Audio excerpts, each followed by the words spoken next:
Welcome to Hospice Explained. This podcast is intended as an educational aid and is only a resource to begin to understand the end-of-life season. It is not intended to be a substitute for professional medical advice, diagnosis, or treatment. Please always seek advice from your physician or qualified members of your healthcare team with any questions regarding a medical condition.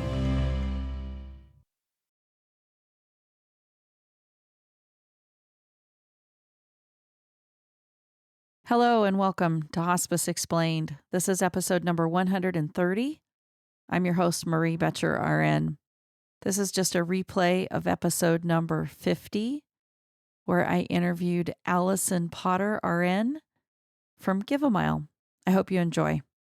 Alison is a palliative RN, and she is a volunteer with Give a Mile. Welcome, Alison. Thank you. Thank you so much for having me on. I love the opportunity to share the word about Give a Mile. Thank you. Well, Alison, let's just roll right with that. Tell us all about Give a Mile. So Give a Mile, we're a non-profit organization, and our founder is Kevin Crow.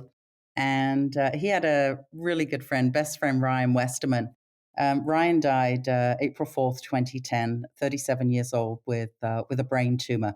And he died in a residential hospice. I'm in Canada, so we have, to us, hospice is a residential hospice. And it happened to be the one where I was the director of care at that time. And so I knew Ryan and got to meet Kev and all of Ryan's friends when they came to visit.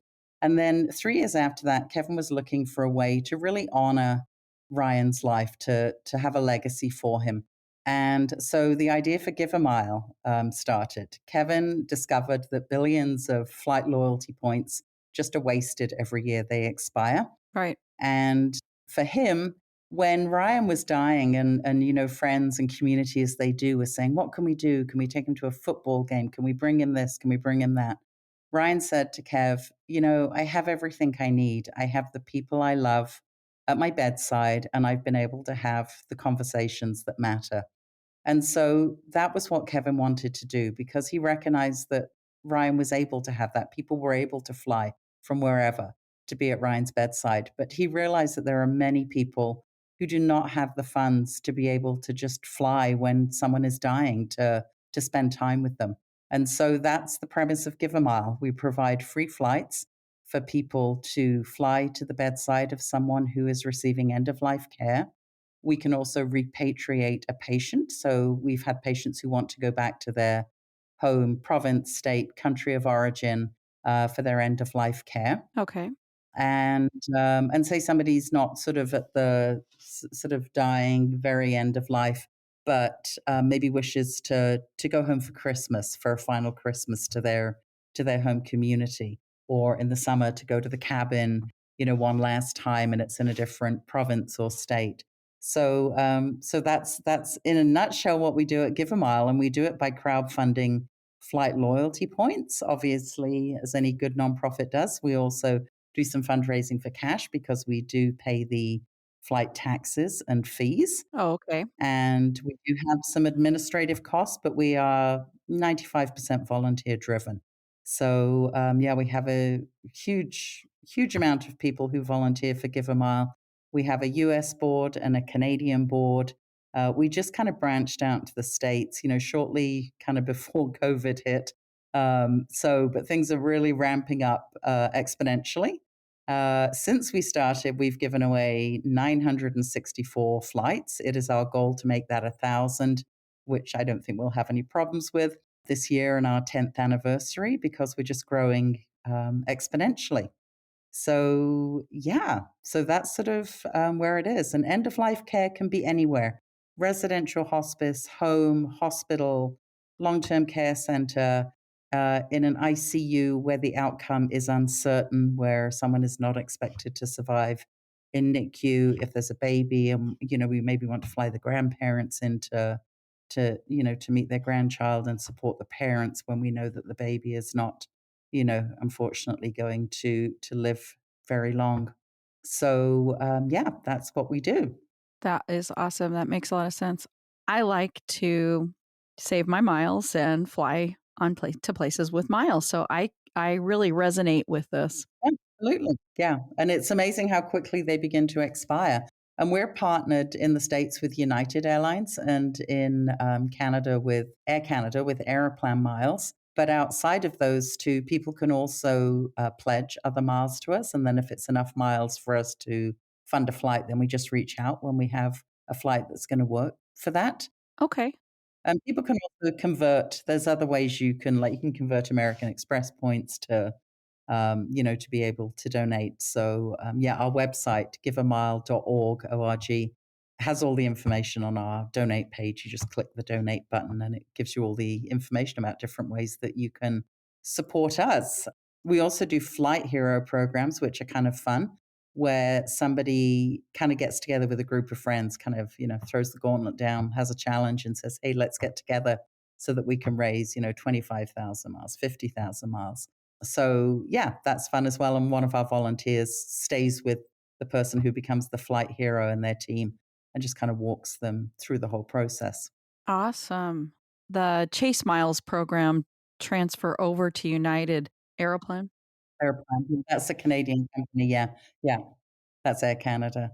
It's sort of interesting, how, when you actually go on to wherever you're collecting points to see what, it usually says on your own points program, what you can change them into. So my role with Give a Mile, I started out being the outreach coordinator. I've always been I've gone to golf tournaments and things like that, but I started as the outreach coordinator back in, I'm going to say 2018, 2019. And then for the last few months, I've also been doing the flight recipient role. So that means that when people apply for a flight, the information comes to me and I kind of walk them through the process, get the approval, connect with our volunteer flight bookers to get the flights booked. And then, like, my favorite part ever is I get to send an email that I entitle Flight Approved. And I love it because it just means so much. Like, the feedback we get is incredible, from people, because it literally is the difference between them seeing a loved one before they die or not. So it's just really meaningful. And, you and I both know, working in palliative care, that for people beginning that long lifetime grief journey, things like that can be so important, whether it's a reconciliation, whether it's a final visit, whether it's, burying hatchets, whatever it is that happens there. We know that it has power and it has the power to impact their grief journey as well. Oh, so much, so much. I agree with you. So giveamile.org, you can donate money or miles, correct? Yes, absolutely. You can. That is awesome. Yeah. What about what about for somebody who let's give you an idea. So what if somebody has just Southwest? They only have Southwest miles. Do you have a way to accept those or are you more limited with that? Well, so they have to pledge them. We're working on creating, sort of business relationships accounts with some of the other major airlines, but that is, it's a long work in progress. Our board's, trying really hard to establish those connections, but people can pledge. So if they pledge, we have a pledge sheet, and when I get a quote from my flight booker about how much it might be, I go, oh, you know what? I bet we have enough, Southwest miles Okay. to do that. And then I would reach out to the person that pledged, and between us, we would book the flight for the flight recipient. So I mean, flights have gone up for sure. Sure.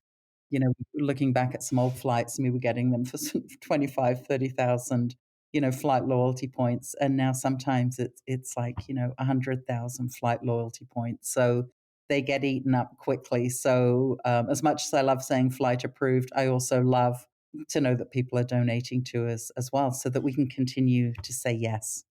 Right. Sometimes a family will ask, and there might be four family members that want to fly, and unfortunately sometimes we have to say we can only provide two flights because we have to have resources for all of our applicants. So I would be able to say yes to everybody. That makes sense.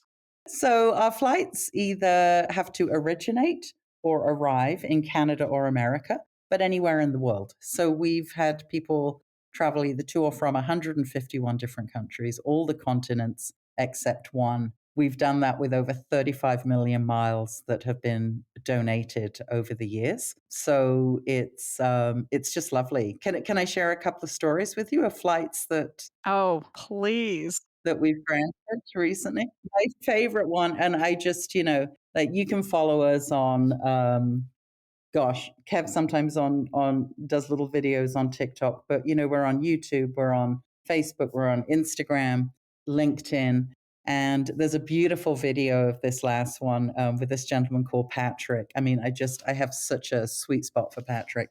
So from Rwanda, living in Halifax in Canada, just a difficult life. Lost family members to genocide, and then, just in his 30s, diagnosed, with cancer. Mm, And his one wish was to be able to go home to Rwanda for Christmas to kind of say his goodbyes to everybody hmm and then come back to Canada for end of life care. And just the sweetest, kindest person.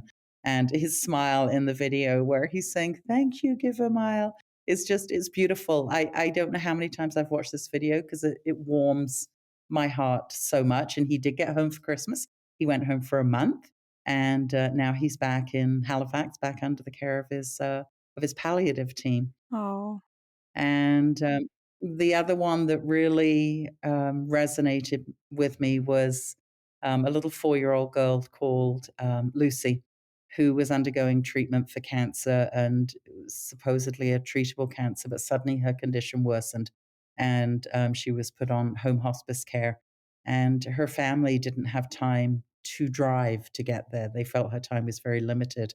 And so they asked for flights. So we were able to fly her grandmother and her two uncles, who, because of her treatment, because of COVID, had never actually met her. Mm, And so we were able to fly the three of them to be there.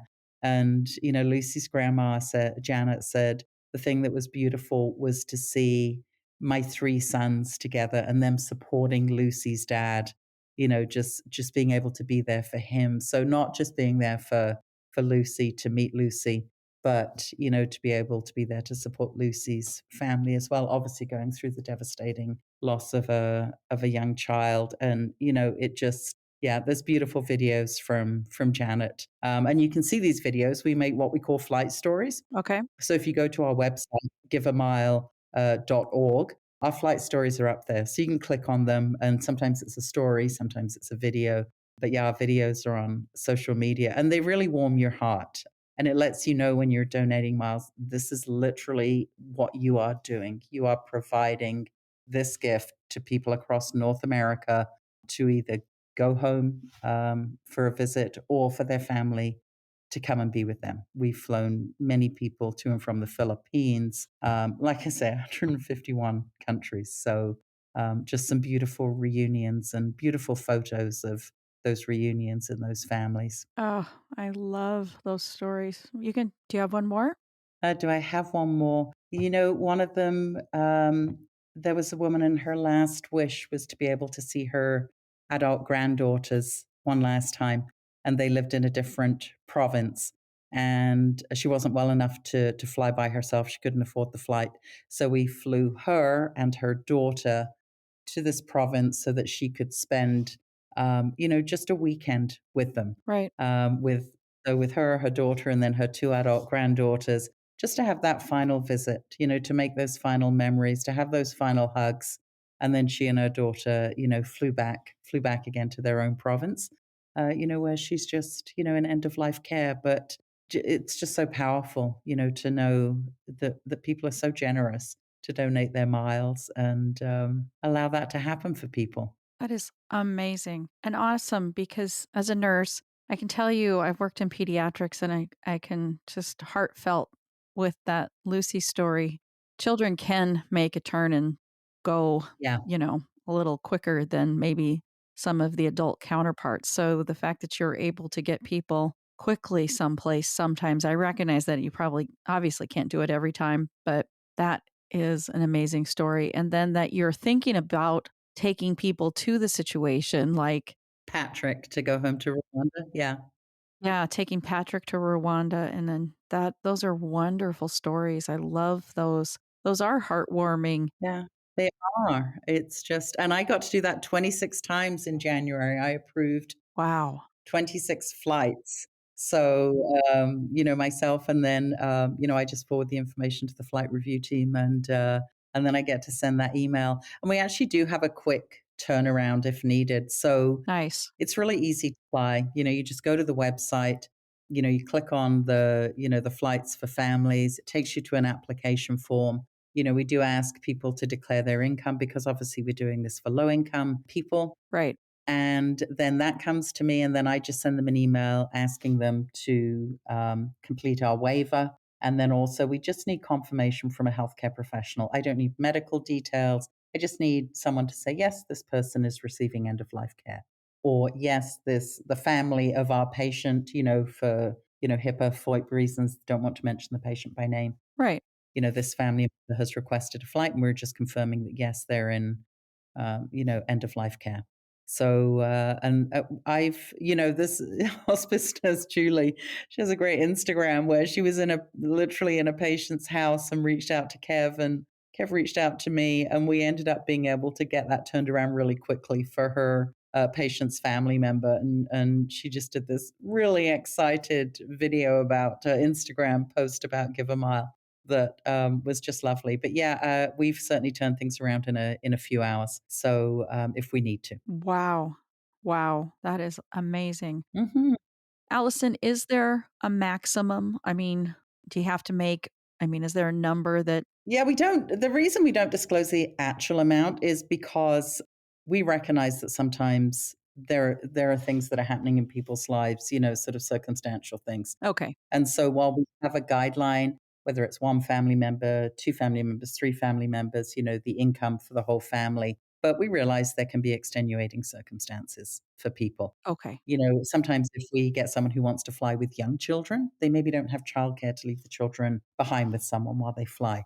So, so maybe their income's a little bit more, but we recognize that they can't afford 3 flights. So we try to, look at the applications compassionately so that we can say yes to as many people as we can. That makes sense. I think that makes a lot of sense. Well, Allison, I think you've done a wonderful job describing the Give a Mile organization. I want to ask you a couple more questions. So, Allison is a registered nurse and she has some information that she talks about grieving. And I think grieving is something we all do, depending on the situation, because we can grieve not just the loss of a loved one, but there's many different situations. Allison, just tell us what you can about grieving.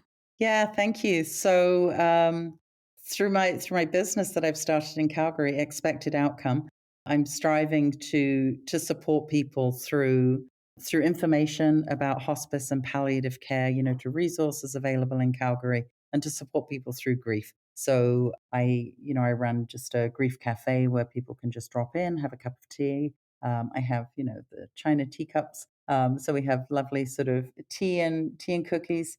I also post on my business Instagram, and it's Expected Outcome. I chose that name because death is the expected outcome of life, although that seems to come as a shock to some people, as I'm sure you know. It does. And I recently just did some reels on Instagram about the top 10 things that you shouldn't say to somebody who's grieving. And for anyone out there who is a griever, my husband died 10 years ago in 2013. And it was shocking to me, some of the things that people said. So I just did some reels on that the other day with, things that you shouldn't say to someone who's grieving. Okay. And I think sometimes people, they don't know what to say, or they think what they're saying, is helpful. And it can actually be really wounding, to the person who's grieving. And I certainly for myself, there were friends who I just dropped being in contact with because I was just so hurt when they said these things. There's at least 10. I mean, I think time heals all wounds. That hurts because it doesn't. The loss of your loved one grief is lifelong, Yes. right? Of course, it changes because we couldn't all continue to live with that profound, profound grief that happens, in the early months and years.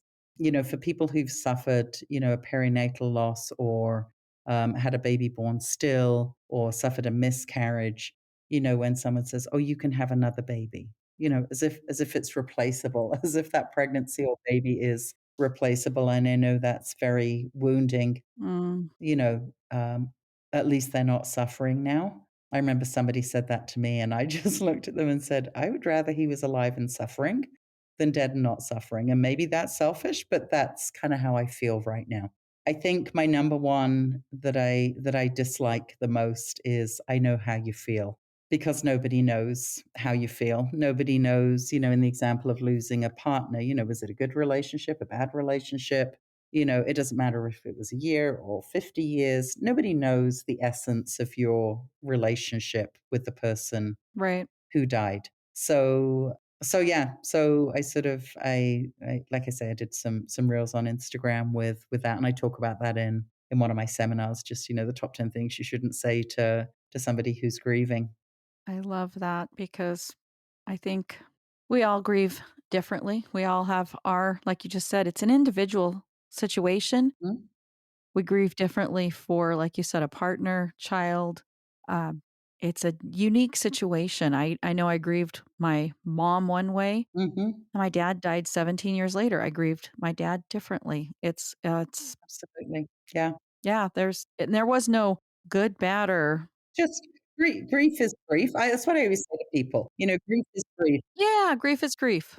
So it doesn't, some people will grieve their cat more than they will grieve their dad. And that's okay. That's just what you are experiencing.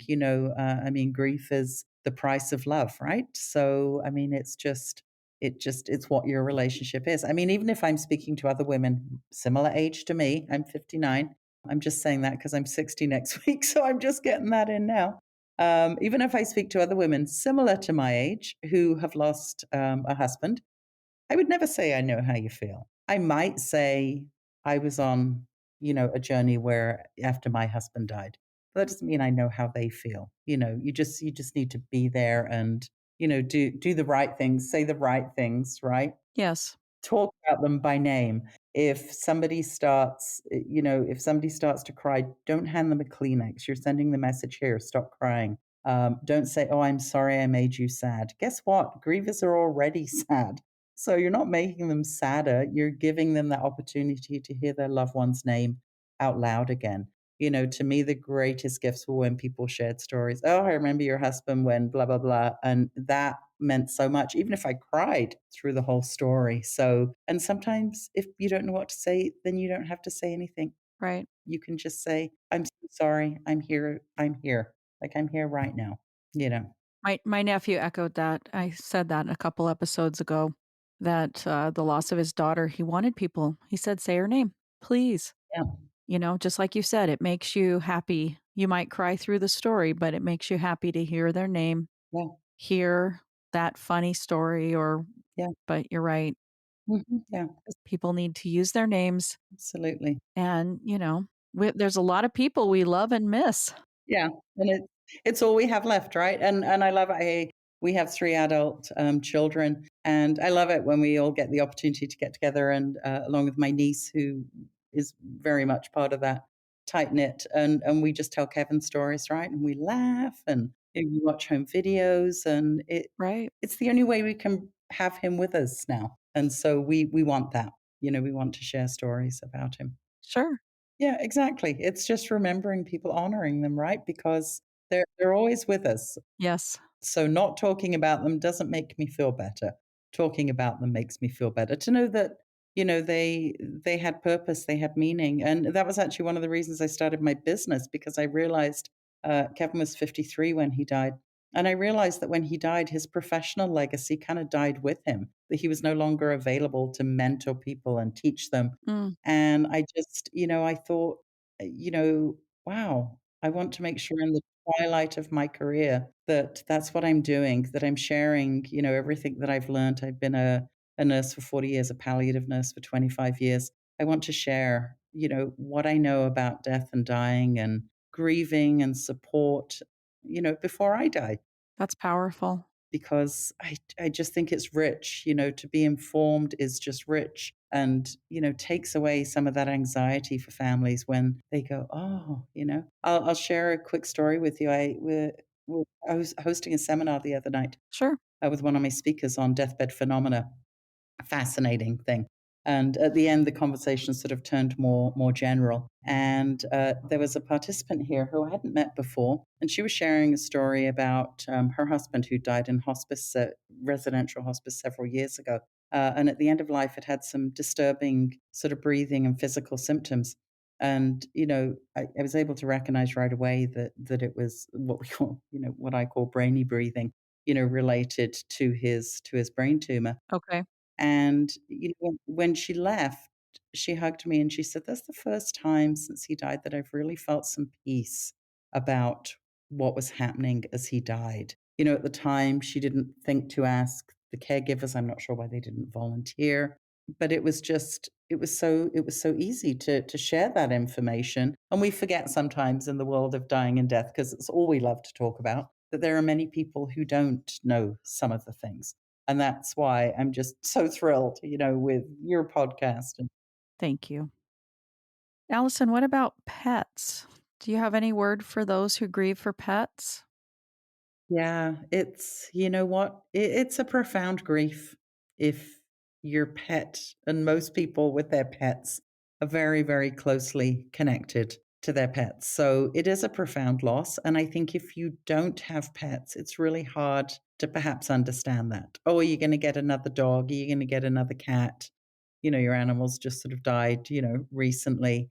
And so I do run a pet loss support group as well for people to come and just know that they're in kind of a safe, death positive space where, it doesn't matter if their animal died last week or 5 years ago, if they're grieving it, yeah, let's see photos, tell us stories, let's laugh about your pet, how did your pet die?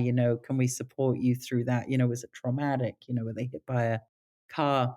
I just think grief is grief, and I'm happy to welcome anybody here who's grieving a loved one, and a pet is a loved one. And I think sometimes that is, I just think sometimes people don't recognize how profound that grief can be.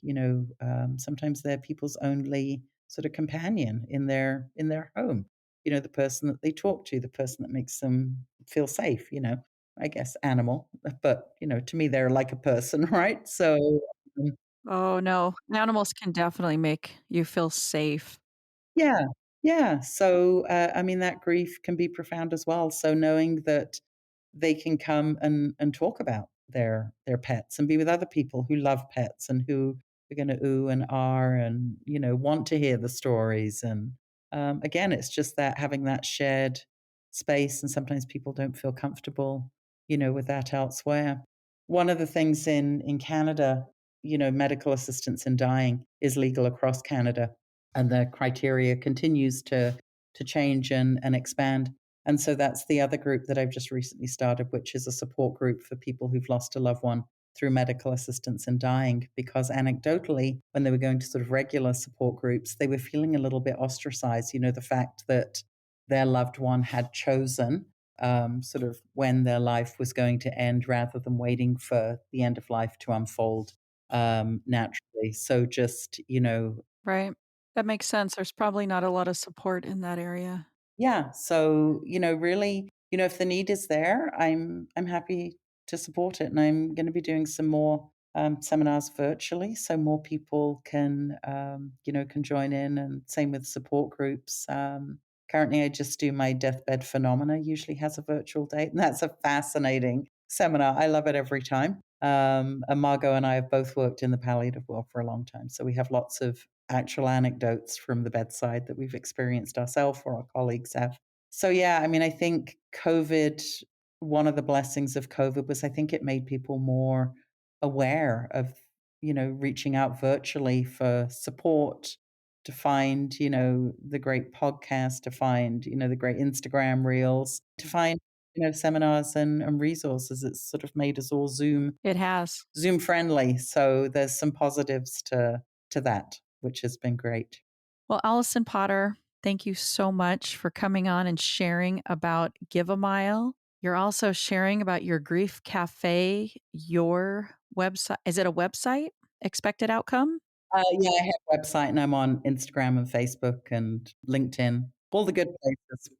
Absolutely. Check out Alison Potter. I will put links in the show notes. She's got some support for grief, just all sorts of support there. I think that's a beautiful thing. Yeah, thank you so much for allowing me to talk about Give a Mile. And if anyone wants more information, feel free to just drop an email. There's a link on the website. I'm always happy to do Zoom presentations. We have postcards that we can share with healthcare providers to put into, welcome packages when someone's coming onto hospice care to let them know about Give a Mile. So thank you so much for this opportunity. Thank you so much for being on Hospice Explained, Alison. Thank you for joining me on Hospice Explained. Think about ways you can make a difference in someone's life. Also, please subscribe and share this podcast with anyone who would benefit from listening. Thank you.